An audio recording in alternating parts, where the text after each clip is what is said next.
Hello everyone, আরেকটা নতুন ভিডিওতে সকলকে স্বাগতম। আশা করছি তোমরা সকলে ভালো আছো, সুস্থ আছো। তো সেদিন ক্লাস শেষ করে আমরা মোটামুটি ওই 1টার দিকে বেরিয়ে পড়েছিলাম একটু ঘুরতে। আমাদের কলেজের পাশেই রয়েছে স্মার্ট বাজার, তো আমরা মাঝে মাঝে সুযোগ পেলেই ওখানে একটু এসে ঘোরাঘুরি করি। মাঝে মাঝে বলতে আমার একটা বান্ধবীর ট্রেন অনেকটা লেট ছিল, এবার কি করব বুঝে উঠতে পারছিলাম না, তাই ওরা বললো যাওয়ার কথা, তাই চলে এলাম। আর এখানে যে লিফটে উঠেছিলাম, আর সত্যি বলতে তোমাদের শুনলে হাসি পাবে, আমার লিফটে এখনও এত মানে ভয় লাগে বলতে যখন ওপর থেকে নিচের দিকে নামে তখন যেন গায়ের ভিতরে কেমন একটা ঝিনঝিন করে ওঠে। তো আমার ওই যে মোটা করে যে এই যে বান্ধবীটা, এর হাত আমি এক পাশ থেকে চেপে ধরেছিলাম, খেয়াল করেছো কিনা জানি না।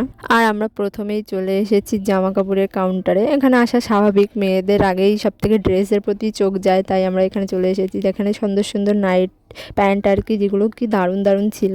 আমার তো ইচ্ছে হচ্ছিলো যে সবটা থেকে একটা একটা করে নিয়ে নিই, কিন্তু আমি কোনো টাকা পয়সা নিয়ে যাইনি। সত্যি বলতে এই মাসের শেষটা আমি পুরো ভিখারি প্রো ম্যাক্স হয়ে গেছি যাকে বলে। আর ওরাও যে খুব বেশি কিছু কিনবে তেমনটাও নয়, ওই ঘুরে ঘুরে দেখছিলাম আর কি, কোনো কাজ কাম তো নেই, কলেজ ক্লাস শেষ, বাড়ি গিয়েই বা কী করবো, ওই জন্য চলে এসেছিলাম কী কী নতুন কালেকশন এসছে সেগুলো দেখার জন্য। আর এই যে জুতোগুলো দেখে আমি বলছি যে এই সমস্ত ছাপড়ি জুতো কারা পরে, তখন দেখি আমার একটা বান্ধবীর পায়ে, তো ওরে এই নিয়ে বিশাল হাসাহাসি হচ্ছিলো সেই সময়টা। তারপর আমরা ওখান থেকে ওই এখনও হাসছে ওই সেই ঘটনাটা নিয়ে, মানে ওই জুতোগুলো কে পরে, আমার তো একদম ভালো লাগে না, কিন্তু আমার বান্ধবী ও পরেছে, বেশ ভালোই লাগছিলো ওকে, আমাদের পায়েও তো মানাবে না। তো আমরা ঘোরাঘুরি শেষ করে ওদের দুজনকে বাই বলে আমরা দুজন চলে আসি স্টেশনে। আর প্রথমেই খেয়েছিলাম একটু কচুরি, তারপরে বললাম যে পেয়ারা নেওয়ার কথা, তারপরে একটা পেয়ারা তুলে দিলাম, দিয়ে বলছে 25 টাকা দাম, একটা পেয়ারার দাম 25 টাকা, এত টাকা দিয়ে কিনে খাওয়া। আমি যে থাক, খেতে হবে না। তো আমার বান্ধবী ও থাকে হাসনাবাদের ওদিকে, ওর ট্রেন চলে এসেছিল, ও আগেরটায় চলে গেছে, আর আমারটা একটুখানি লেটে ছিল,